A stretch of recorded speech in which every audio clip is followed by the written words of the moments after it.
Sabi ko napambana wanje kote hivi.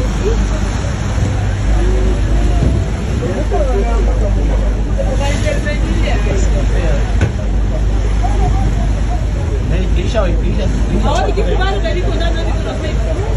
Tena napendania au. Yesu.